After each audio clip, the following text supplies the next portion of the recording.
Hi hello മൈത്തൂരു മുംബൈയുടെ മറ്റൊരു സ്റ്റോറിയിലേക്ക് എല്ലാവർക്കും സ്വാഗതം. ബാലചന്ദ്രൻ അലീനയെ സ്റ്റാലിൻ ജോസഫിൻ്റെ കയ്യിൽ ഏൽപ്പിച്ചതിന് ശേഷം ഇടയ്ക്കെല്ലാം അവളെ കാണാനായിട്ട് സ്റ്റാലിൻ്റെ ബംഗ്ലാവിലേക്ക് പോകുന്ന വിവരം മറ്റാർക്കും അറിയില്ല. എവിടേക്കോ ബാലചന്ദ്രൻ പോകുന്നുണ്ട്. അത് അലീനയ്ക്ക് അരികിലേക്ക് തന്നെയായിരിക്കുമെന്ന് ഉറപ്പിച്ച് വൈജ തീരുമാനിക്കുകയും ചെയ്യുന്നുണ്ട് കേട്ടോ. അലീനയുടെ അടുത്തേക്ക് പോയി ബാലചന്ദ്രൻ പാലയിലെത്തിയപ്പോൾ 7:30 മണിയായി. ജുവല്ലറി ഷോപ്പിൽ അടക്കാനുള്ള ഒരുക്കത്തിലായിരുന്നു ഗോവർദ്ധൻ. ബാലേട്ടൻ്റെ മോളും വൈഫും ഇവിടെ വന്നിട്ടുണ്ടായിരുന്നു ഇന്ന്. ഗോവർദ്ധൻ പറഞ്ഞു. എപ്പോൾ വന്നു? ഉച്ചയ്ക്ക് മുമ്പ് വന്നതാ. വൈകിട്ടാ തിരിച്ചു പോയത്. വന്നതെന്തിനാണെന്ന് പറഞ്ഞോ? ഇല്ല, സാറിനെ അന്വേഷിച്ചു. ഗോവർദ്ധൻ എന്ത് പറഞ്ഞു? ഒരു യാത്ര പോയിരിക്കുകയാണെന്ന് മാത്രമേ പറഞ്ഞുള്ളൂ. തനിക്ക് പറഞ്ഞുകൂടായിരുന്നോ കുളത്തുപുഴയ്ക്ക് പോയിരിക്കുകയാണെന്ന്? എന്നോടൊന്നും പറഞ്ഞില്ലായിരുന്നല്ലോ. ജ്വല്ലറി ഷോപ്പ് അടച്ച് ഗോവർദ്ധൻ കയ്യിൽ നിന്ന് താക്കോലും വാങ്ങിയ ശേഷം ബാലചന്ദ്രമേൻ ടെക്സ്റ്റൈൽസ് ഷോപ്പിലേക്ക് പോയി. അതും അടച്ച് വീട്ടിലെത്തിയപ്പോൾ 8:30 മണിയായി. അകത്താളത്തിലേക്ക് കാലെടുത്ത് വെച്ചപ്പോൾ ബാലചന്ദ്രമേനോന് മനസ്സിലായി രംഗം അത്ര പന്തിയല്ല. അസാധാരണമായൊരു മുറുക്കവും നിശബ്ദതയും വീട്ടിനുള്ളിൽ. ബബിതയാണ് വാതിൽ തുറന്നു കൊടുത്തത്. അവളുടെ മുഖം കണ്ടപ്പോൾ ആരോടോ വഴക്കിട്ടിരിക്കുകയാണെന്ന് തോന്നി.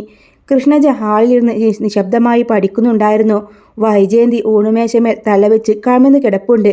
രോഹത്ത് മുകളിലാണെന്ന് ബാലചന്ദ്രമേനോൻ ഊഹിച്ചു. മുകളിലെ ബെഡ്റൂമിൽ കയറി ഡ്രസ്സ് മാറിയ ശേഷം ബാലചന്ദ്രമേനോൻ മേൽ കഴുകി. അയാൾ ഭക്ഷണം കഴിക്കാനായി താഴെ എത്തിയപ്പോൾ രോഹിത്തും മുകളിൽ നിന്ന് ഇറങ്ങി വന്നു.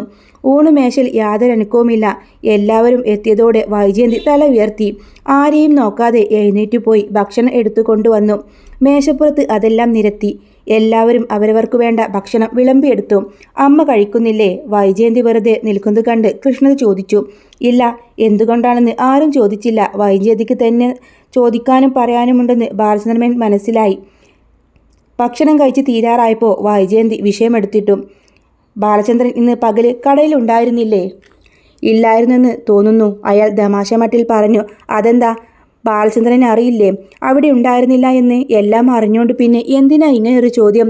കാലത്ത് 10 മണിക്ക് കടയിലേക്ക് വിളിച്ചപ്പോൾ പുറത്തു പോയിരിക്കുന്നു എന്ന മറുപടിയാണ് കിട്ടിയത്. പുറത്ത് എവിടെ വരെ പോകാം? കൃത്യമായിട്ട് അറിയില്ല. ബാലൻ ഇന്ന് രാവിലെ കടയിലേക്കൊന്ന് പറഞ്ഞു പോയിട്ട് അവിടെ ഇരുന്നതു 10 മിനിറ്റ്. വൈകിട്ട് 7 മണി വരെ തിരിച്ചെത്തിയിട്ടുമില്ല. എവിടേക്ക് പോകുമെന്ന് ആരോടും പറഞ്ഞില്ല. എന്നോട് പറയാറുമില്ല. ഞാനാണല്ലോ നമ്പർ 1 ശത്രു. സ്വന്തം മക്കളോട് പറയാമല്ലോ, അതും ചെയ്തില്ല. ഗോവർദ്ധൻ്റെ അടുത്ത് പറയാതെ എങ്ങോട്ടും പോകില്ലെന്ന് എനിക്കറിയാം. പെങ്ങളെ കെട്ടിയവൻ്റെ കയ്യിലാണല്ലോ മനസാക്ഷി. ശുഭകാരനാണെന്ന് ഗോവർദ്ധന് അറിയില്ലായിരുന്നു എവിടേക്ക് പോയെന്ന്. ഇതെൻ്റെ ആദ്യത്തെ രഹസ്യയാത്രയൊന്നുമല്ല. ഇതിനു മുമ്പും ഞാനിങ്ങനെ യാത്ര ചെയ്തിട്ടുണ്ട്.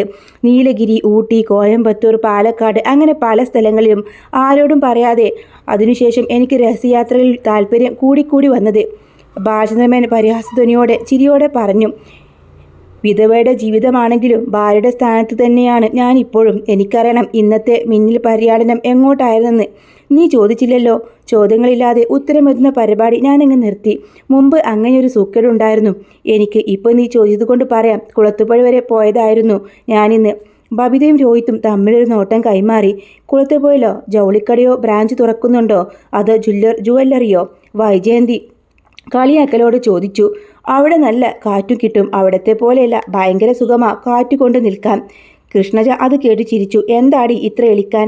അച്ഛൻ്റെ തറ ഡയലോഗ് കേട്ടിട്ടാണോ? വൈജയന്തി അവളുടെ നേർക്ക് കയർത്തു. അച്ഛൻ എന്തിനാ പേടിക്കുന്നത്? അലിന ചേച്ചിയുടെ അടുത്തേക്ക് പോയതെന്ന് പറഞ്ഞുകൂടെ? രോഹിത് ചോദിച്ചു. വളച്ചുകെട്ടില്ലാതെ നേരെ ചൊവ്വ ചോദിച്ചാൽ ആ മട്ടിൽ മറുപടി പറഞ്ഞേനെ. ഇത് അങ്ങനെയല്ലല്ലോ. CBI ചോദ്യം ചെയ്യുന്ന പോലെയല്ലേ?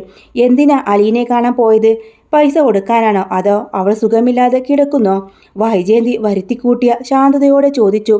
അത് കൊടുങ്കാറ്റിൻ്റെ മുന്നോടിയാണെന്ന് അനുഭവം കൊണ്ട് ബാലചന്ദ്രമേനോൻ അറിയാം. എനിക്ക് അലീനെ ഒന്ന് കാണണമെന്ന് തോന്നി. പോയി കണ്ടു. ഇവിടെ കുറെ പെണ്ണുങ്ങൾ പലപ്പോഴായിട്ട് വീട്ടു ജോലിക്ക് നിന്നിട്ടുണ്ട്. ഓരോ സമയത്ത് അവരെല്ലാം പിരിഞ്ഞു പോയിട്ടുണ്ട്. അവരിൽ നിന്ന് എത്ര പേരുടെ വീട്ടിൽ പോയി കണ്ടിട്ടുണ്ട് നിങ്ങൾ? ക്ഷേമം അന്വേഷിക്കാൻ. വൈജയന്തിയുടെ വാക്കുകളിൽ രോഷം തിളച്ചു. അയ്യോ, ഞാൻ അത്തരക്കാരനൊന്നുമല്ല, ബാലചന്ദ്രമേൻ പരിഹാസ ശബ്ദത്തിൽ പറഞ്ഞു. അപ്പോൾ കൃഷ്ണജ ചിരിച്ചു. പിന്നെ അലീനയോട് മാത്രമെന്താ ഇത്ര മമത? എൻ്റെ ചോദ്യം അവളെ മറ്റുള്ളവരെ പോലെ ഇവിടുത്തെ വീട്ടുവേലക്കാരി മാത്രമായിരുന്നില്ലേ? വൈജയന്തി പൊട്ടിത്തെറിച്ചു. നീ എന്തിനാ ശോഭിക്കുന്നത്? അതിന് അർഹതയുള്ള ഞാൻ കൂളായിട്ടിരിക്കുന്നത് കാണുന്നില്ലേ? പറയ്, ഈ മകളുടെ മുമ്പിൽ വെച്ച് പറ. പിരിച്ചുവിട്ട വീട്ടുവേലക്കാരുടെ 1 മാസം കഴിഞ്ഞു പോയി സന്ദർശിക്കാൻ തക്ക ബന്ധമെന്താ നിങ്ങളും ആ പെണ്ണുമായിട്ട്? ഞങ്ങൾ തമ്മിലുള്ള ബന്ധമെന്താണെന്ന് നിനക്ക് മനസ്സിലാക്കുന്ന വിധത്തിൽ പറഞ്ഞു കഴിഞ്ഞാൽ പിന്നെ നമുക്കിങ്ങനെ ഓരോ മേൽക്കൂരയ്ക്ക് കീഴെ തുടരാൻ നിവൃത്തിയില്ല. അതാണ് ഇതിനേക്കാൾ ഭേദം. തുറന്നു പറഞ്ഞോ, നിങ്ങളുടെ മകളാണോ അവൾ? സോറി, അല്ല. ആയിരുന്നെങ്കിൽ എന്ന് ഞാൻ ആശിച്ചിട്ടുണ്ട്. എങ്കിലും എനിക്കവൾ എൻ്റെ മോളെ പോലെയാണ്. വേണ്ട, ആ കള്ളത്തരം ബാലേട്ടൻ്റെ മനസ്സിൽ വെച്ചിരുന്നാൽ മതി. ബാലേട്ടനെ സ്നേഹിക്കാം. സ്വന്തം ചോരയിൽ ജനിച്ച പെൺമക്കൾ 2 പേരുണ്ടിവിടെ. പോലെയുള്ള ഒരെണ്ണത്തിൻ്റെ പുറകെ നടന്ന് സ്നേഹിക്കേണ്ട ആവശ്യമില്ല. പറഞ്ഞു കഴിഞ്ഞ കാര്യങ്ങൾ ആവർത്തിക്കാൻ എനിക്കിഷ്ടമല്ല. അലീനെ കാണാൻ പോയതിനെപ്പറ്റി എനിക്കത്രേ പറയാനുള്ളൂ. നിന്റെ അനാവശ്യ സംശയങ്ങളും ദുഷ്ടാറ്റങ്ങളും അപവാദം പറച്ചിലും നിമിത്തം മനനൊന്ത് ഈ വീട് വിട്ടു പോയവളാണ് അലീന. ഞാനാണ് അവളെ ആ സ്ഥലത്ത് എത്തിച്ചത്. അവിടെ അവൾ സുഖമായിരിക്കുന്നു എന്നന്വേഷിക്കാനുള്ള ധാർമ്മിക ബാധ്യത എനിക്കുണ്ട്. അവളെ ആശ്വസിപ്പിക്കേണ്ട കടമയുണ്ട്. അതിനുവേണ്ടി ഇനിയും ഞാൻ അവളെ കാണാൻ പോയെന്നിരിക്കും. ജോലിയിൽ നിന്ന് പിരിഞ്ഞുപോയ വീട്ടുവേലക്കാരികളെ പുറകെ ചെന്ന് ആശ്വസിപ്പിക്കാൻ കുടുംബനാഥന്മാർ എവിടെയെങ്കിലും ഉണ്ടായിരിക്കും. പക്ഷേ ഞാൻ ആദ്യമായിട്ടാണ് കാണുന്നത്. പോയി അന്വേഷിച്ചിട്ട് എന്തായി? അവൾക്ക് വിശേഷമൊന്നുമില്ലല്ലോ അല്ലേ? ഹോസ്പിറ്റലിലൊന്നും പോകേണ്ടി വരില്ലല്ലോ? നിർത്തടി. ഒരലർച്ചയായിരുന്നു. വെള്ളം കുടിച്ചുകൊണ്ടിരുന്ന ഗ്ലാസ് ടോപ്പിലേക്ക് വീണ് ആഞ്ഞടിച്ച ഒച്ചയും. ചാടി എഴുന്നേറ്റപ്പോൾ പിന്നോട്ട് മാറി കസാലയും ശബ്ദവും എല്ലാം ഒന്നിച്ചായതിനാൽ രോഹിത് അടക്കം കുട്ടികൾ 3 പേരും ഞെട്ടിപ്പോയി. നോക്കുമ്പോൾ അച്ഛൻ വളരെ ദേഷ്യത്തിൽ കിതക്കുന്നുണ്ടായിരുന്നു. അടുത്ത നിമിഷം വൈജയന്തിയും ചാടി എണീറ്റും. അങ്ങനെ നിർത്താനൊന്നും എനിക്ക് മനസ്സില്ല. ഷൗട്ട് ചെയ്ത് തന്നെ പേടിപ്പിക്കാമെന്നും വിചാരിക്കേണ്ട. എന്നെ ഒരു വിധവയെ പോലെ ഈ ബെഡ്റൂമിൽ മൂലക്ക് തള്ളിയിട്ട് അവളെ പിന്നാലെ പോകുന്നതിൻ്റെ രഹസ്യം എന്താണെന്ന് എനിക്കറിയണം. വൈജയന്തി നിന്ന് കിതച്ചു. അച്ഛനും മോളും പോലെയാണത്രേ ഈ മകൾ. അലീന ചേച്ചിയെ പോലെയാണെന്ന് എല്ലാവരും പറയാറുണ്ടല്ലോ. എന്നിട്ട് എന്തുകൊണ്ട് നിങ്ങൾ കുളത്തുപുഴയ്ക്ക് കൊട്ടാരക്കരയ്ക്കൊക്കെ പോകുമ്പോൾ ഇവരുടെ ഒരാളെ കൂടെ കൊണ്ടുപോയില്ല? മക്കൾ 3 പേരും വീട്ടിലുണ്ടായിരുന്നല്ലോ. അവർക്ക് സ്റ്റഡി ലീവാണെന്നും സ്കൂളിൽ പോകണമെന്നും നിങ്ങൾക്ക് അറിയാഞ്ഞിട്ടല്ലോ. കൃഷ്ണമോളെങ്കിലും നിങ്ങൾക്ക് കൂടെ വിളിക്കാമായിരുന്നല്ലോ. എങ്കിലും തടസ്സമുണ്ടായിരുന്നോ? എനിക്ക് മനസ്സിലായിരുന്നു ആരെയും എൻ്റെ കൂടെ കൊണ്ടുപോകാൻ. എന്തുകൊണ്ടാ മനസ്സിലാകാത്തത്? ആരെങ്കിലും കൂടെ ഉണ്ടെങ്കിൽ നിങ്ങളുടെ കള്ളക്കളി നടക്കില്ല. കുളത്തുപുഴ ഒരു റബ്ബർ കമ്പനിയിൽ എന്ന് ഈ മക്കളെ പറഞ്ഞ് വിശ്വസിപ്പിച്ച് അവളെ ഏത് ഹോസ്പിറ്റലിലാണ് താമസിച്ചിരിക്കുന്നത്? എന്നിട്ട് എത്ര മാസമായി? നിങ്ങൾക്ക് ശോഭം അന്വേഷണത്തിന് വിളിച്ച് എന്തെങ്കിലും ഹോട്ടൽ റൂമിൽ കൊണ്ടുപോയി കഥകടച്ച് കഴിഞ്ഞാൽ പിന്നെ വിശദമായിട്ട് ക്ഷേമം അന്വേഷിക്കാമല്ലോ, ആശ്വസിപ്പിക്കുകയും ചെയ്യാലോ. വൈജയന്തി നിന്ന് ജ്വലിച്ചു. മകളുടെ മുന്നിൽ വെച്ചായതുകൊണ്ട് ഞാൻ ഇതിന് മറുപടി പറയുന്നില്ല. ബാലസർമൻ കടപ്പല് നെരിച്ചു പിന്തിരിഞ്ഞ് നടക്കാൻ ഭാവിച്ചു. നിങ്ങളിതിന് മറുപടി പറയണം. എങ്ങോട്ടാ ഓടിപ്പോകുന്നേ? അവിടെ നിൽക്ക്. ഈ മകളുടെ മുമ്പിൽ വെച്ച് തന്നെ പറയും. അവർ കേൾക്കട്ടെ നിങ്ങളുടെ ന്യായങ്ങൾ. വൈജയന്തിയുടെ ശബ്ദം ഉയർന്നു. പ്രായപൂർത്തിയായ മക്കളാ, അവർക്ക് സംശയങ്ങളുണ്ട്. അത് തീർത്തു കൊടുക്കേണ്ട ബാധ്യത നിങ്ങൾക്കുണ്ട്. നിങ്ങൾ പറഞ്ഞതെല്ലാം ഞാൻ അതേപടി വിഴുങ്ങാം. അലീനയുടെ സുഖവിവരങ്ങൾ മറിഞ്ഞ് ഇരിക്കപ്പുറത്തില്ലാഞ്ഞാണ് ക്ഷേമ അന്വേഷണത്തിന് പോയെന്ന്. പക്ഷേ എന്തുകൊണ്ട് മക്കളൊരാളെങ്കിലും കൊണ്ടുപോയില്ല? മകളുടെ പേര് പറയുമ്പോൾ അവളുടെ നാവിൻ തേനൊലിക്കുമായിരുന്നല്ലോ. ആ മകളെ കാണാൻ അവൾക്കില്ലേ ആഗ്രഹം? അച്ഛനെ മാത്രം കണ്ടാൽ മതിയോ? അതൊക്കെ പെട്ടെന്ന് വെക്കാം. എവിടെയാണ് അലീന? ആരുടെ കൂടെയാണ് അവളുടെ താമസം? എന്താണ് അവളുടെ അഡ്രസ്സ്? വൈജയന്തി ഒന്ന് നിർത്തി. ബബിതയുടെയും രോഹിത്തിൻ്റെയും കൃഷ്ണജിയുടെയും ചോദ്യഭാവത്തിലുള്ള നോട്ടം തൻ്റെ നേർക്ക് മെല്ലെ തിരിയുന്നത് ബാലചന്ദ്രമേൻ കണ്ടു. വേറൊന്നും വേണ്ട. അവളുടെ അഡ്രസ്സ് അങ്ങനൊരെണ്ണം ഇല്ലാത്തവരില്ലല്ലോ. എന്നോട് പറയണ്ട, ഈ മക്കളോട് പറഞ്ഞാൽ മതി. ഇതുവരെ നിങ്ങളത് പറഞ്ഞിട്ടില്ല. നിങ്ങൾ മാത്രമല്ല, കൃഷ്ണമോളും അലീനടുത്ത് കൊഞ്ചു ചോദിച്ചിട്ടുണ്ട് അവളുടെ അഡ്രസ്സ് എന്താണെന്ന്. അവളും അഡ്രസ്സ് പറയാതെ ഒളിച്ചു കളിച്ചു. അതിനിവിടെ നടപ്പില്ല.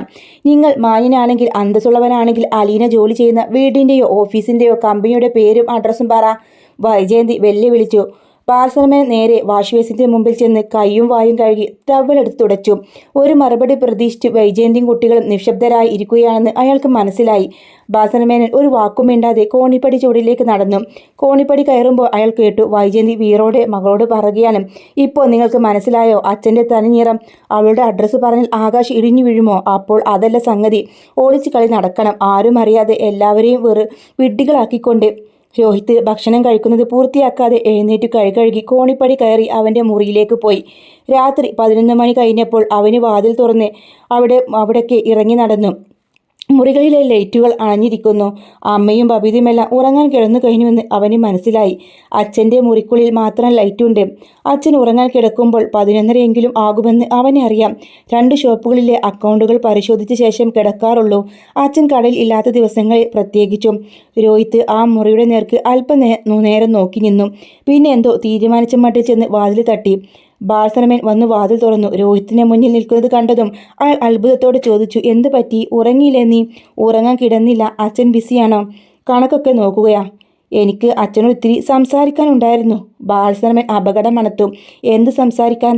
അച്ഛന് സമയമുണ്ടോന്ന് പറ. ശരി, നീ കയറി വാ. രോഹിത്ത് മുറിയിലേക്ക് കയറി.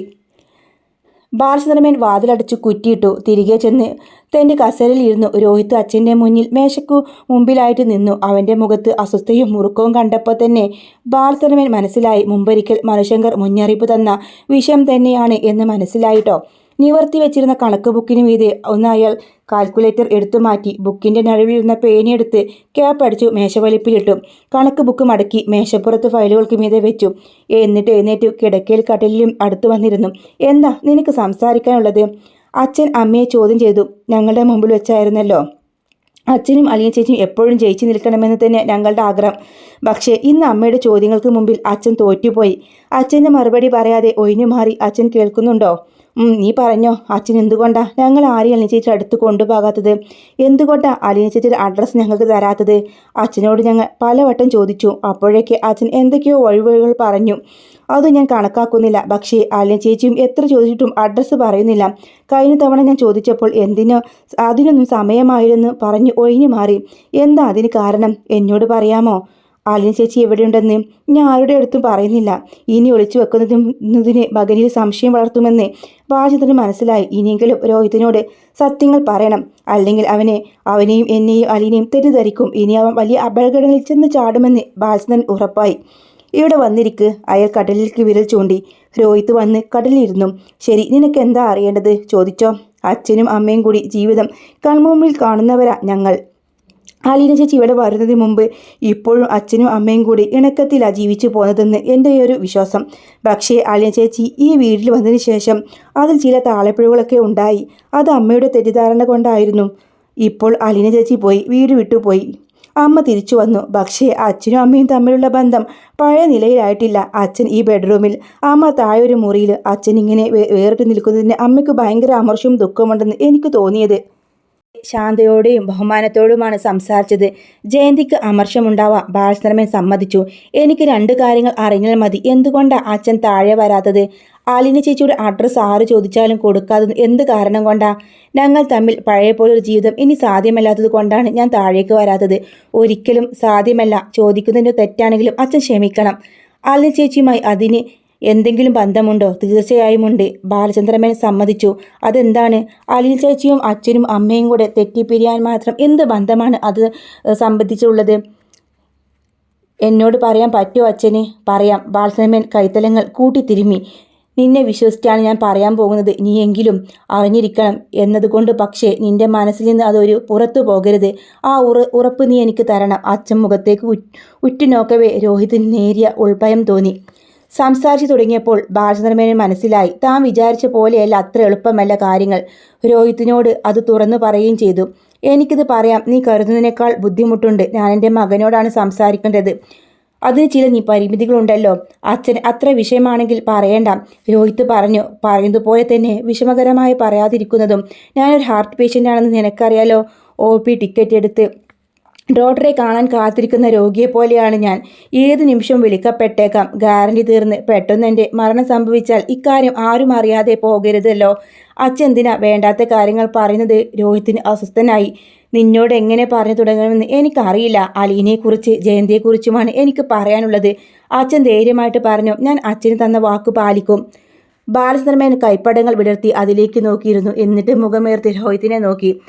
നിനക്കറിയാമായിരിക്കും, എൻ്റെ അച്ഛനും അമ്മയും ഒരിക്കൽ കൊല്ലപ്പള്ളിയിലെ കൈതക്കൽ മാളിക വീട്ടിൽ ആശ്രിതരായിരുന്നു. അതമ്മ ഇടയ്ക്കിടയ്ക്ക് പറയാറുണ്ടല്ലോ, അച്ഛനെ താഴ്ത്തിക്കെട്ടാൻ വേണ്ടി. ആ കാലത്ത് എനിക്കൊരു മോഹമുണ്ടായിരുന്നു, ജയന്തിയെ കല്യാണം കഴിക്കണമെന്ന്. നന്നേ ചെറുപ്പമാണ് ഞാൻ. PG കഴിഞ്ഞിട്ടേ ഉള്ളൂ. അക്കാലത്ത് എന്നെപ്പോലെ ഒരാളെ സംബന്ധിച്ചിടത്തോളം അത് വലിയ അതിമോഹമായിരുന്നു. അഹങ്കാരം എന്നൊക്കെ പറയാം. ചെറിയ പ്രായമല്ലേ, ബുദ്ധിയും ബോധവും ഒന്നും വികസിച്ചിട്ടില്ല. എന്തായാലും ഞാൻ ആ ഇഷ്ടം പ്രകടിപ്പിക്കാൻ ശ്രമിച്ചതിൻ്റെ ഫലമായിട്ട് അച്ഛൻ അവിടുത്തെ ജോലി ഉപേക്ഷിച്ച് ഉള്ളതൊക്കെ വിറ്റുപെറുക്കി കൊല്ലപ്പള്ളിയിൽ നിന്ന് കുടുംബസമേതം സ്ഥലം വിടേണ്ടി വന്നു. അത് കഴിഞ്ഞാൽ ഞാൻ ഗൾഫിൽ പോയതും പൈസ ഉണ്ടാക്കിയതുമെല്ലാം. രോഹിത്ത് മൂളി. നാട്ടിൽ തിരിച്ചെത്തിയപ്പോൾ പഴയൊരു വാശി വെച്ച് ജയന്തിയെ കല്യാണം ആലോചിച്ച് ഒരു ബ്രോക്കർ ഉണ്ടായിരുന്നു സഹായത്തിന്. ആദ്യം കുറെ എതിർപ്പ് പ്രകടിപ്പിച്ചെങ്കിലും പിന്നീട് ജയന്തിയുടെ അച്ഛനും ആങ്ങളമാരുമെല്ലാം സമ്മതം മൂളി. ജയന്തിക്ക് ഒട്ടും താല്പര്യമില്ലായിരുന്നു എന്ന് പിൻകാലത്താണ് ഞാൻ അറിയുന്നത്. എന്തായാലും കൊല്ലപ്പള്ളിയിലെ ശിവനേട്ടനും നീലഗിരിയിലെ ഗംഗേട്ടനുമെല്ലാം കൂടി ഞങ്ങളുടെ വിവാഹം നടത്തി. രോഹിത് തലയാട്ടി.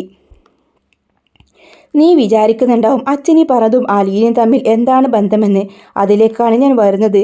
അതിനു മുമ്പ് ഞാനും നിന്റെ അമ്മയും തമ്മിലുള്ള വിവാഹം നടക്കാനുണ്ടായ സാഹചര്യം പറഞ്ഞെന്നുവെന്ന് മാത്രം. എനിക്ക് മനസ്സിലായി. രോഹിത് സമ്മതിച്ചു. ഹലീന ഇവിടെ ജോലിക്ക് വന്ന ശേഷം ചില അനിഷ്ട സംഭവങ്ങളൊക്കെ ഉണ്ടായി. ജയന്തിയും ബബിതയും നീയൊക്കെ അവളെ ശത്രു നിരതിലായിരുന്നു വെച്ചിരുന്നത്. രോഹിത്തിൻ്റെ മുഖം വിളറി വെളുത്തു. കഴിഞ്ഞ കാര്യങ്ങൾ നീ അതൊന്നും ഓർക്കാൻ പോലും ഇഷ്ടപ്പെടില്ലെന്ന് എനിക്കറിയാം.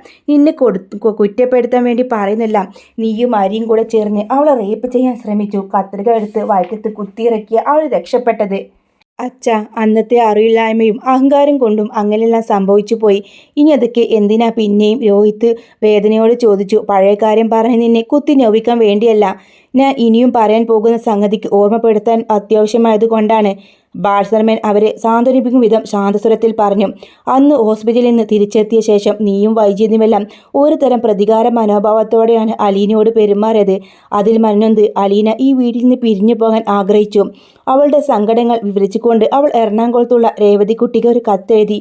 മറ്റാരും അറിയാത്ത ചില രഹസ്യങ്ങളും കത്തിലുണ്ടായിരുന്നു. രജിസ്ട്രേഡ് കത്തായതുകൊണ്ട് അവിടെ രേവതിക്കുട്ടിയും മാമച്ചനും ഭാര്യയും ടൂറിലായതുകൊണ്ട് തന്നെ ആ കത്ത് കൈപ്പറ്റാൻ സാധിച്ചില്ല. അത് റിട്ടേർഡ് ചെയ്തു തിരികെ ഇവിടെ തന്നെ വന്നു. മഴയുള്ള ഒരു ദിവസം ജ്വല്ലറിയിലേക്ക് പോകാനിറങ്ങിയ എൻ്റെ കയ്യിൽ പോസ്റ്റ്മാൻ തന്ന കത്തുകളിൽ അലീനയോടെ മടങ്ങി വന്ന കത്തും ഉണ്ടായിരുന്നു. ജ്വല്ലറിയിൽ വെച്ച് ഞാനത് പൊട്ടിച്ചു നോക്കി. അങ്ങനെയാണ് അച്ഛൻ ഞാനും രോഹിത്തും കൂടി നടത്തിയ പ്ലാനിങ്ങിനെ പറ്റി അറിഞ്ഞതല്ലേ? രോഹിത് ചോദിച്ചു. മലയാള മനോരമ എന്ന വീക്കിലി നോവലിൽ കത്തിലൂടെയാണ് ബാലചന്ദ്രൻ സത്യങ്ങളൊക്കെ അറിഞ്ഞത്. എന്നാൽ സീരിയലിൽ റെക്കോർഡ് വെച്ചാട്ടോ മലയാള മനോരമയിലെ നോവലായിട്ടാണ് ഞാനിപ്പോൾ വായിക്കുന്നത്. അങ്ങനെയാണ് അച്ഛനും ഞാനും ഹരിയും കൂടി നടത്തിയ പ്ലാനിങ്ങിനെ പറ്റി അറിഞ്ഞതല്ലേ? രോഹിത് ചോദിച്ചു. അലീന അതിനെപ്പറ്റി വിസ്തരിച്ച് രേവതിക്കുട്ടി എഴുതിയിരുന്നു. ആദ്യമൊക്കെ ഞാൻ വിചാരിച്ചത് അലീന ചേച്ചി തന്നെ അച്ഛനോടെല്ലാം പറഞ്ഞെന്നായിരുന്നു. അവളുടെ സ്വഭാവം നിനക്കറിയാമല്ലോ. ഞാൻ എത്രയ്ക്ക് കുത്തി നോവിച്ചിട്ടും അവൾ ഒന്നും വിട്ടു പറഞ്ഞില്ല. അതവിടെ നിൽക്കട്ടെ. എനിക്ക് പറയാനുള്ള വിഷയം അതല്ല. നീയും ഹരിയും കൂടി നടത്തിയ ഗൂഢാലോചനയേക്കാൾ എന്നെ നടുക്കിയ മറ്റൊരു സംഗതി അലീനയുടെ കത്തിലടങ്ങിയിരുന്നു. ബാഴ്സർമൻ എന്ന മനുഷ്യൻ അയാളുടെ അന്നേ വരെയുള്ള ജീവിതം അയാൾ വെട്ടിപ്പിടിച്ചതും സ്വന്തമാക്കിയതുമെല്ലാം സകല നാട്ടങ്ങളെല്ലാം ഒറ്റ നിമിഷം കൊണ്ട് തകർന്ന് തരിപ്പണമായി. രോഹിത് ആശ്ചര്യത്തോടെ അച്ഛൻ്റെ മുഖത്തേക്ക് തന്നെ ഇമ വെക്കാതെ നോക്കി. എന്തായിരുന്നു അച്ഛ അത്? പറയാം. ഞാൻ അറിഞ്ഞതെന്താണെന്നോ അതിനൊരു സ്ഥിരീകരണം എനിക്ക് വേണമായിരുന്നു. ആരോടും ഒന്നും പറയാതെ ഞാൻ തന്നെ നീലഗിരിയിലേക്ക് പോയി. ഗംഗേട്ടനെ കണ്ടു. അദ്ദേഹമാണ് ഞാനും ജയന്തിയും തമ്മിലുള്ള വിവാഹം നടത്താൻ കൂടുതൽ താല്പര്യം കാണിച്ചത്. ഗംഗേട്ടനോട് എനിക്ക് ഒരേ ഒരു ചോദ്യമേ ചോദിക്കാനുണ്ടായിരുന്നുള്ളൂ. നിന്റെ അമ്മ വൈജയന്തി എന്നെ വിവാഹം കഴിക്കുന്നതിന് മുമ്പ് ഒരു കുഞ്ഞിനെ പ്രസവിച്ചിരുന്നോ? രോഹിത് ഞെട്ടിപ്പോയി. അച്ഛൻ എന്താ ശബ്ദമാണ് ഈ പറയുന്നത്? സമുചിതബോധം തീരെയില്ലേ അച്ഛന്? ഗംഗേട്ടൻ ഒഴിഞ്ഞുമാറാൻ പഴുതൊന്നുമില്ലായിരുന്നു.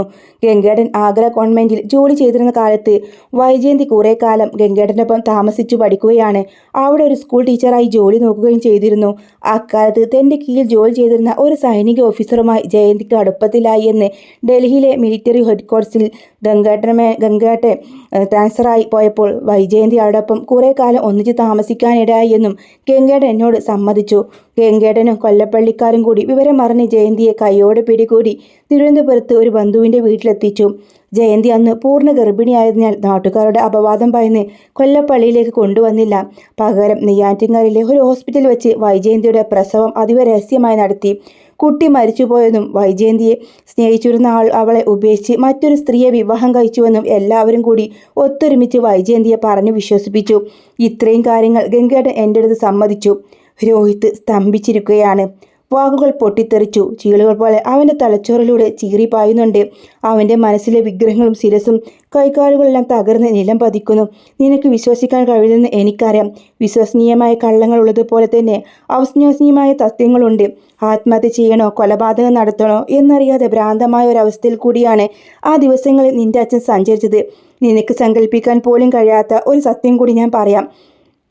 ബാലസനമൻ ഒരു മാത്രം നിർത്തിയിട്ട് രോഹിത്തിൻ്റെ മുഖത്തേക്ക് നോക്കി.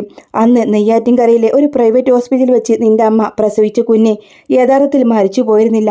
അതിനെ നിന്റെ അമ്മയുടെ വീട്ടുകാർ ഒരു അനാഥയത്തിൽ ഉപേക്ഷിച്ചു കളഞ്ഞു. അച്ഛനാരെന്നറിയാതെ അമ്മയാരാണെന്നറിയാതെ കൂടപ്പിറപ്പുകൾ ആരാണെന്നറിയാതെ ആ പെൺകുഞ്ഞ് അവിടെ വളർന്നു 23 വർഷക്കാലം. അവളുടെ പേരാണ് അലീന, നിന്റെ അമ്മ പ്രസവിച്ച മകൾ. രോഹിത്തിൻ്റെ ശരീരത്തിൽ അടിമുടി ഒരു വിറയൽ കടന്നുപോയി. അവൻ്റെ ഹൃദയത്തിലേക്ക് ശോഭിച്ച ഒരു കടൽ മുഴുവൻ അടിച്ചു കയറി. അവൻ ഹൃദയഭിത്തികൾ ധ്വനിച്ചു. അവൻ ആനടിച്ചു. അവൻ ആ ഒരു പ്രതിമ കണക്കാകെ നെട്ടിത്തരിച്ചു നിന്നു. വൈജയന്തി സ്വന്തം അമ്മയാണെന്ന് അറിഞ്ഞ ശേഷമാണ് അലീനെ ഒരു വേലക്കാരിയായി ഈ വീട്ടിൽ വന്നത്. നീ അവളുടെ അനുജനാണെന്നും ബബിതയും കൃഷ്ണമോളും അനുജത്തിമാരാണെന്നും അറിഞ്ഞുകൊണ്ട് തന്നെയാണ് നിങ്ങൾ അവളെ ഇത്രയധികം സ്നേഹിച്ചതും നിങ്ങൾക്ക് വേണ്ടി പ്രാണൻ കളയാൻ പോലും അവൾ ഒരുങ്ങിയത്. രോഹത്തിന് ശ്വാസം നിലച്ച പോലെ ഇരിക്കുകയാണ്. ഒന്ന് തൊട്ടാൽ പൂഴിമണ്ണ് പോലെ അവൻ പൊടിഞ്ഞു വീഴുമെന്ന്, ഒന്ന് ഊതിയാൽ അവൻ പഞ്ഞിത്തുണ്ട് പോലെ പറന്നു പോകുമെന്നും ബാലസനമൻ തോന്നി. പക്ഷേ വൈജയന്തിക്ക് അറിയില്ല അലീന അവളുടെ മകളാണെന്നും അവൾ പ്രസവിച്ച കുഞ്ഞ് ജീവിച്ചിരിപ്പുണ്ടെന്നോ ഒരു ഓർഫനേജിൽ അത് വളർത്തുന്നു വലുതായി എന്നോ അവൾക്ക് അറിയില്ല. രോഹിത്തിൻ്റെ കാതിനുള്ളിൽ ഒരു കൊടും ചുഴലിക്കാറ്റ് ആരവം മാത്രം. അവനൊന്നും കേൾക്കാൻ പാടുന്നില്ല. അലീന ആദ്യമായി ഈ വീട്ടിലെത്തിയത്, അവൻ അവളുടെ അടുക്കാൻ പ്രേമിച്ചതും ശൃംഗാര സൂഷ്ടികൾ അവൾക്ക് നേർക്ക് കാണിച്ചതും വെറുപ്പും വിധേയതും അവൾക്കെതിരെ നടത്തിയ ഗൂഢാലോചനയും അവൾക്ക് എതിരെ നടത്തിയ എല്ലാ കാര്യങ്ങളും അവൻ്റെ കൺമുമ്പിൽ തെളിഞ്ഞു വന്നു. അപ്പോഴെല്ലാം അലീന ചേച്ചിക്ക് അറിയാമായിരുന്നു താൻ ചേച്ചിയുടെ സ്വന്തം സഹോദരനാണെന്ന്. നീലക്കിടക്കി വിരിച്ച മഷിത്തുള്ളികൾ വീണതുപോലെയായി പാടുകൾ പതിർന്നു കണ്ട് ബാലസനമൻ അമ്പരപ്പിൽ രോഹിത്തിനെ നോക്കി. അവൻ്റെ കണ്ണുനീരൊഴുകി ബെഡ്ഷീറ്റെല്ലാം നനഞ്ഞു കുതിർന്നു. രോഹിത്ത് അവൻ മുഖമുയർത്തി. ഒരു കണ്ണിൽ നിന്ന് ധാരണയെ കണ്ണുനീർ ഒഴുകുന്നു. അച്ഛൻ ഇതുവരെ എന്നോട് പറഞ്ഞില്ലല്ലോ. പെട്ടെന്നവൻ വിങ്ങിപ്പൊട്ടി. പറയാനുള്ള സമയമായിട്ടില്ലായിരുന്നു. ഇപ്പോൾ നിന്നോട് മാത്രമേ ഞാൻ പറഞ്ഞുള്ളൂ. അച്ഛൻ അലീനയ്ക്ക് ഒരു വാക്ക് കൊടുത്തിട്ടുണ്ട്. ആ വാക്ക് തെറ്റിച്ചുകൊണ്ടാണ് നിന്നോടിപ്പോൾ ഞാനിത് പറയുന്നത്. എനിക്ക് വല്ലതും സംഭവിച്ചു പോയാൽ അതിനു മുമ്പ് നീയെങ്കിലും സത്യം അറിഞ്ഞിരിക്കണം എന്നെനിക്ക് തോന്നി. താങ്ങാൻ വയ്യായിടത്തോളം തെറ്റിദ്ധാരണകളും അച്ഛൻ ഏറ്റുവാങ്ങിക്കഴിഞ്ഞു. ഞാൻ മാത്രമല്ല അലീനയും. അച്ഛനെ പറയാമായിരുന്നു അലീന ചേച്ചിയോട് ഞങ്ങൾ എല്ലാവരും എന്തെല്ലാം ദ്രോഹം ചെയ്തു വച്ചാ അതൊക്കെ ഒഴിവാക്കാമായിരുന്നില്ലേ. രോഹിത്ത് ഏങ്ങലടിച്ചു. ബാലസനമൻ ഒന്നും മിണ്ടാതെ അവൻ്റെ തോളത്ത് മെല്ലെ തട്ടിക്കൊണ്ടിരുന്നു. രോഹിത്ത് പെട്ടെന്ന് തന്നെ ഒരു ഷർട്ടിന് തുമ്പുയർത്തി കണ്ണു തുടച്ചുകൊണ്ട് മുറിയിൽ നിന്ന് ഇറങ്ങിപ്പോയി. ബാലസനമൻ ആശയക്കുഴപ്പത്തിൽപ്പെട്ടതുപോലെ അല്പനേരം കൂടി അവിടെ തന്നെ ഇരുന്നു. രോഹിത്തിൻ്റെ റൂമിലേക്ക് രോഹിത്ത് പോയത്. അവൻ അവിടെ ഇരുന്ന് കരയുകയാണ്. വാ, നീ എഴുന്നേറ്റ് ഉറങ്ങാൻ കിടക്ക്, അയാൾ അടക്കിയ സ്വരത്തിൽ പറഞ്ഞു. വെറുതെ എല്ലാവരെയും വിവരം അറിയിക്കരുത്. നിന്നെ വിശ്വസിച്ചാ ഞാൻ ഈ സത്യം നിന്നോട് പറഞ്ഞത്. അച്ഛന് മുമ്പേ തന്നെ പറയാമായിരുന്നില്ലേ എന്തൊക്കെയാ ദ്രോഹങ്ങളാ അലീന ചേച്ചിയോട് ചെയ്തത്. അത് അവൾ ജയന്തിയുടെ മകളായത് കൊണ്ടല്ല, എൻ്റെ മകളുടെ ചേച്ചിയായത് കൊണ്ടാ. അവളുടെ സ്നേഹവും നന്മയും സ്വഭാവമൊക്കെ കണ്ടിട്ടാ എനിക്ക് അവളുടെ ഇഷ്ടം തോന്നിയത്. അല്ലാതെ വൈജയന്തി പ്രസവിച്ചെന്നൊരു ഗുണം മാത്രമേ അവൾക്കുള്ളൂ. അലീന ചേച്ചി ഇപ്പോൾ എവിടെയാണെന്ന് അച്ഛൻ പറഞ്ഞില്ല. ജയന്തിയുമായി ആഗ്രയിൽ വെച്ച് അടുപ്പമുണ്ടായിരുന്ന ആ മിലിറ്ററി ഓഫീസറുടെ കാര്യം ഞാൻ പറഞ്ഞിരുന്നല്ലോ. അയാളുടെ മകളാണ് അലീന. അയാളെ തേടിപ്പിച്ച് ഇപ്പോൾ അവളുടെ സ്വന്തം അച്ഛൻ്റെ കയ്യിലാണ് അവൾ. രോഹിത്ത് ആശുപത്രിയിലെ അച്ഛനെ നോക്കിയിരുന്നു. അമ്മ എന്തെങ്കിലും ഇതറിയേണ്ട അച്ഛാ. അമ്മ ഇതറിയുന്നതാണ് നിനക്ക് പ്രധാനമെങ്കിൽ ഇക്കാര്യം എല്ലാവരോടും പറയാം. ബബിതയും കൃഷ്ണമോളും എല്ലാവരും അറിയാം. പക്ഷേ അന്ന് ഈ അച്ഛനുണ്ടാവില്ല. അച്ഛാ, രോഹിത്തിനെ കണ്ടമിടറി. അലീന ചേച്ചി ഈ വീട്ടിലില്ലല്ലോ താമസിക്കേണ്ടത്, നമ്മുടെ കൂടെയല്ലേ താമസിക്കേണ്ടത്. എന്നിട്ട് വേറെ എവിടെയോ പോയി. എനിക്കിനി ഒന്നും നിന്നോട് പറയാനില്ല. കാര്യങ്ങൾ മനസ്സിലാക്കാനുള്ള പ്രായവും പക്വതയും നിനക്കുണ്ടെന്ന എൻ്റെ വിശ്വാസം. ഇന്ന് രാത്രി നീ ശാന്തമായിട്ട് ഉറങ്ങി. നേരം വെളുക്കുമ്പോൾ നിനക്കൊരു ഉത്തരം കിട്ടിയിരിക്കും. ബാലസനമൻ അവൻ്റെ തോളത്ത് തട്ടിയിട്ട് മുറി വിട്ടിറങ്ങി. വാതിൽ ചാരി കിടക്കയിൽ കിടന്നെങ്കിലും രോഹിത്തിന് ഉറങ്ങാൻ കഴിഞ്ഞില്ല. അവനന്ന് രേവതിക്കുട്ടിയുടെ വീട്ടിലേക്ക് പോയപ്പോൾ എടുത്ത ഫോട്ടോകളെല്ലാം ഫോണിൽ നോക്കി. നിറഞ്ഞ പുഞ്ചിരിയോടെ നിൽക്കുന്ന അലീനെ കാണും തോറും അവൻക്ക് സങ്കടം ഇരട്ടിയായി വന്നു. ഒരേ അമ്മയുടെ വയറ്റിൽ പിറന്നവർ. എന്നിട്ട് ഞാൻ എത്ര ക്രൂരമായിട്ടാണ് ചേച്ചിയോട് പെരുമാറിയത്. തനിക്ക് മനസ്സിലാക്കാനുള്ള കഴിവുണ്ടായില്ലല്ലോ എന്നെല്ലാം ഓർത്ത് വിങ്ങി വിങ്ങി കരഞ്ഞു രോഹിത്ത്. പിറ്റേ ദിവസം രോഹിത്തിന് അലീനെ കാണണമെന്ന ഒരു വാശിയായിരുന്നു. ബാലചന്ദ്രനോട് ആവശ്യം പറഞ്ഞു. എനിക്ക് അലീന ചേച്ചി കാണണം അച്ഛാ, പ്ലീസ് എന്നെ ഒന്ന് കൊണ്ടുപോ. നാളെ ആവട്ടെ, ഇന്ന് നടക്കില്ലെന്ന് ബാലചന്ദ്രൻ പറഞ്ഞു. അലീന പൂച്ചെടികൾ നനക്കുകയാണ്. ഓതിക്കുട്ടി ചേനുമുണ്ട് അവളോടൊപ്പം. അയാൾ പൈപ്പ് പിടിച്ചു കൊടുത്ത് പൂക്കളൊക്കെ നടക്കുന്ന രാവിലെ ജീപ്പ് ഓടിച്ച് തോട്ടത്തിലേക്ക് പോയ സ്റ്റാലിൻ ഇനിയും മടങ്ങി വന്നിട്ടില്ല. ഹോൺ ശബ്ദവും കാറിൻ്റെ ഇടപെടലും കേട്ട് അലീന മുഖം തിരിച്ച് നോക്കി. കടപ്പാട്ടിലെ അച്ഛൻ്റെ കാറ്. അലീന അതിശയിച്ചു പോയി. ഓതിക്കുട്ടച്ചൻ എന്ന അവളുടെ മുത്തശ്ശൻ നെറ്റി തുളിച്ചു. അയാളുടെ ബാലസനമനെ കാർ തിരിച്ചറിഞ്ഞു. മിന്നാന്നല്ലേ അയാൾ ഇവിടെ വന്നിട്ട് പോയത്. അനിഷ്ടത്തോടെ മുത്തശ്ശൻ പിറുപിറുത്തു. ഇങ്ങനെ കൂടെ വരുന്ന ലാലിച്ചന് ഇഷ്ടപ്പെടില്ല. കാറ് മുറ്റത്ത് എത്തിയപ്പോഴേക്കും അലീന ഹോസ് താഴെയിട്ട് കാറിനടുത്തേക്ക് ഓടിച്ചെന്നു. ബാലചന്ദ്രൻ കാറിൽ നിന്നിറങ്ങി. അച്ഛൻ എന്താ പിന്നെ വന്നത്, എന്തു പറ്റി? അവൾ ഉത്കണ്ഠയോട് ചോദിച്ചു. ഞാൻ മാത്രമല്ല, രോഹിത്തുമുണ്ട്, അവൻ നിന്നെ ഒന്ന് കാണണമെന്ന് പറഞ്ഞു. ഇപ്പോഴാണ് അവൾ കാറിനുള്ളിലേക്ക് നോക്കിയത്. രോഹിത്ത് കാറിൽ ഇരിപ്പുണ്ട്. അലീന അമ്പരപ്പോടെ ബാലചന്ദ്രന്റെ മുഖത്തേക്ക് നോക്കി. അതിന് അനേകം അർത്ഥങ്ങളുണ്ടായിരുന്നു. അതിൽ ധാരാളം ചോദ്യങ്ങൾ അടങ്ങിയിരുന്നു. 2 നിമിഷം കൊണ്ട് അലീന സമചിത്തം പോകാതെടുത്ത് കാറിന് ഡോറ് തുറന്നു. അവൻ്റെ കണ്ണുകൾ കലങ്ങിയിരിക്കുന്നു. അവൻ്റെ മുഖത്ത് സന്തോഷമല്ല, കഠിനമായ വേദന കണ്ട്. അലീന, ബാലചന്ദ്രൻ പറഞ്ഞു, നീ അവനെ റൂമിലേക്ക് കൂട്ടിക്കൊണ്ടുപോ, അവന് നിന്നോട് സംസാരിക്കണം, ഇവിടെ വെച്ച് ഒന്നും പറയണ്ട. അലീന രോഹിത്തിനെയും കൊണ്ട് റൂമിലെത്തിയ രോഹിത്താണെങ്കിലോ അലീനയും കെട്ടിപ്പിടിച്ച് പെട്ടെന്ന് പൊട്ടുകയാണ്. അലീന ചേച്ചി എന്നോടൊന്നും പറഞ്ഞില്ലല്ലോ, സഹോദരങ്ങളാണ്, അനിയത്തിയാണ്, എല്ലാം അറിഞ്ഞിട്ട് ചേച്ചി ഞങ്ങളുടെ മുമ്പിൽ ഒരു വേലക്കാരി പോലെ നിന്നല്ലോ, ചേച്ചിക്ക് എന്നോട് പറയാമായിരുന്നു എന്ന് പറഞ്ഞ് സങ്കടപ്പെട്ടപ്പോൾ അലീന, മോനെ അതൊന്നും നിങ്ങളെ അറിയിക്കാനുള്ള ഒരു അവസ്ഥയിലായിരുന്നില്ല. ഇപ്പം തന്നെ കണ്ടില്ലേ, ഇതൊക്കെ അറിഞ്ഞു കഴിഞ്ഞാൽ വലിയ പ്രശ്നങ്ങളുണ്ടാകുമെന്ന് പേടിച്ചിട്ടാ എല്ലാം എല്ലാവരിൽ നിന്നും മറച്ചു വെച്ചത്. പക്ഷേ ആരറിയരുതെന്ന് ഞാൻ ആഗ്രഹിച്ചോ ആൾ തന്നെയാണ് ആദ്യമായിട്ട് ഞാൻ ആരാണെന്ന് സത്യം തിരിച്ചറിഞ്ഞത്. അതോടുകൂടെ അച്ഛനും അമ്മയും രണ്ടായില്ലേ, അവരെന്തെങ്കിലും ഒരുമിക്കുമോ എന്നൊരാശങ്കയോടെ അലീന പറഞ്ഞത് കേട്ട് രോഹിത്ത് കരച്ചിലടക്കി പിടിച്ചു നിന്നു. അങ്ങനെ രോഹിത്ത്, ഞാൻ ഇവിടെ നിൽക്കാണ് അച്ഛാ, അലീന ചേച്ചിയുടെ കൂടെ 1-2 ദിവസം നിന്നിട്ട് വരാമെന്ന് പറയാണ്. ബാലചന്ദ്രൻ സമ്മതിച്ചില്ലെങ്കിലും പിന്നെ അലീനയുടെ നിർബന്ധം കൊണ്ട് തന്നെ ബാലചന്ദ്രൻ അത് സമ്മതിക്കേണ്ടി വരികയാണ്. രോഹിത്തില്ലാതെ തിരികെ വരുന്ന കാണുമ്പോൾ വൈജയന്തി ചോദിക്കുന്നത്, അല്ല നിങ്ങൾ രോഹിത്തും കൂട്ടിയല്ലേ പോയത്, എന്നിട്ട് അവനെവിടെ എന്ന് ചോദിക്കാണ്. ആ ഒരു സമയത്ത് ബാലചന്ദ്രൻ പറയും, അവൻ ചെറിയ കുട്ടിയൊന്നുമല്ലല്ലോ, അവൻ എന്തായാലും സുരക്ഷിതമായിട്ട് ഒരിടത്തുണ്ട്. ഓ, നിങ്ങളിപ്പോൾ അവനെയും നിങ്ങളുടെ വഴിയിലേക്ക് തെളിയിക്കാൻ തുടങ്ങിയോ? വൈജയ, അനാവശ്യ കാര്യങ്ങൾ പറയരുത്. അങ്ങനെ വൈജയ്ക്ക് രോഹിത്ത് പോയതോടുകൂടെ അങ്ങ് കലിപ്പാവട്ടോ. അലീന ചേച്ചിക്കരികിലേക്കാണ് രോഹിത്ത് പോയെന്ന കാര്യം പിന്നീട് കൃഷ്ണയും ബബിതയും കൂടെ വൈജയോട് പറയുന്നുണ്ട്. അതോടുകൂടി രോഹിത്ത് വന്നതും രോഹിത്തിൻ്റെ നേരെ തട്ടിക്കയറാണ്. അച്ഛൻ്റെ പാത പിന്തുടരാൻ പോയതല്ലടാ നീ എന്ന് ചോദിച്ച് വല്ലാതെ ബഹളം വെക്കാണ് വൈജയന്തി. ആ ഒരു സമയത്ത് രോഹിത്ത് പറയും, അമ്മേ വെറുതെ അനാവശ്യ കാര്യങ്ങൾ പറയണ്ട, ഞാൻ പോയത് അലീന ചേച്ചിയുടെ കൂടെ 2 ദിവസം നിൽക്കാൻ വേണ്ടിയാണ്. ആ പൊയ്ക്കോ, നിന്റെ അച്ഛൻ പോകുന്നുണ്ടല്ലോ, ഇതുവരെ അമ്മയുടെ പ്രശ്നം ഞങ്ങൾ ആരെയും കൂട്ടി അച്ഛൻ പോകുന്നില്ല എന്നായിരുന്നു, ഇപ്പം ഞങ്ങളെ കൂട്ടുപോയതാണോ അമ്മയുടെ പ്രശ്നം? എടാ, എന്നാലും നിനക്കൊരു വാക്ക് എന്നോട് പറയാമായിരുന്നില്ലേ, എന്നിട്ട് പോവാമായിരുന്നു. അമ്മ എന്തായാലും സമ്മതിക്കുന്നില്ല, അത് തന്നെയാ പറയാതെ പോയത്. ഓ, എല്ലാവരെയും മയക്കി വെച്ചിരിക്കുക അവളെന്ന് പറഞ്ഞ് അലീനെ കുറേ പ്രാഗി പറയുന്നത്. അമ്മയ്ക്ക് പറയാൻ പറ്റുമോ, നെഞ്ചിക്കുക കൈത്തൊട്ടുകാണ് പറയാൻ പറ്റുമോ അമ്മയ്ക്ക്? അമ്മ ഒരു തെറ്റും ചെയ്യാതെയാണ് ഇത്രയും കാലം ജീവിച്ചതെന്ന് അമ്മക്ക് പറയാൻ വേണ്ടി പറ്റുമെന്ന് രോഹിത്തിൻ്റെ ചോദ്യം കേട്ടതും വൈജയന്തി തറച്ചു നിൽക്കാട്ടോ. ഇത്രയും കാലം അങ്ങനൊരു ചോദ്യം പ്രതീക്ഷിച്ചതല്ല. അങ്ങനെ വൈജയന്തിക്ക് സംശയമായി തുടങ്ങും. ഇനിയിപ്പോൾ തൻ്റെ പഴയ കാര്യങ്ങളെല്ലാം ബാലചന്ദ്രൻ അറിഞ്ഞു കാണുമോ? അറിയാൻ ഒരിക്കലും വഴിയില്ല. അതൊക്കെ അറിയാവുന്നത് പലരും ഇപ്പോൾ ഭൂമിയിലില്ല. ഇനി പിന്നെ മറ്റേത് വഴിയാണ് തങ്ങളുടെ ചരിത്രം അറിയാം? ഒരുപക്ഷെ സ്റ്റാലിൻ്റെ കുടുംബക്കാർ വഴിയായിരിക്കുമോ ബാലചന്ദ്രൻ സത്യങ്ങളൊക്കെ അറിഞ്ഞത്? അങ്ങനെ വൈജയന്തി തൻ്റെ ആഗ്രയിലെ ജീവിതം അവൾ മനസ്സിലോട്ട് വരികയാണ്.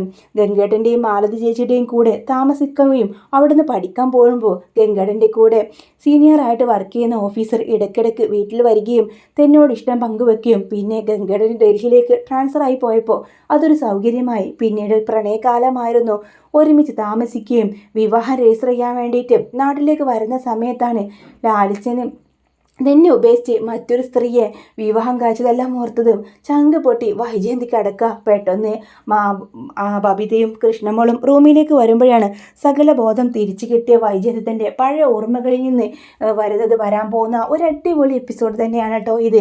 അങ്ങനെ രോഹിത്തും സത്യം അറിഞ്ഞു കഴിഞ്ഞു. അധികം വൈകാതെ തന്നെ വൈജയന്തിയും ഈ വലിയ രഹസ്യം അറിയുമെന്ന് തന്നെ പ്രതീക്ഷിക്കാം. നിങ്ങൾക്ക് ഈ ഒരു വീഡിയോ ഇഷ്ടമാണെങ്കിൽ ലൈക്ക് ചെയ്യാനും ചാനൽ സബ്സ്ക്രൈബ് ചെയ്ത് സപ്പോർട്ട് ചെയ്യാനും മറക്കല്ലേ.